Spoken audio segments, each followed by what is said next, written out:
ఆంజనేయ స్వామికి అరటి పండ్లంటే గూడా ఎంతో ప్రీతిపాత్రం.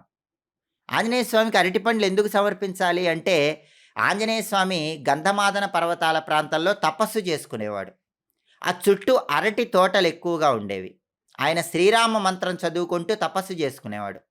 వానరులకు అరటి పండ్లంటే చాలా ఇష్టం.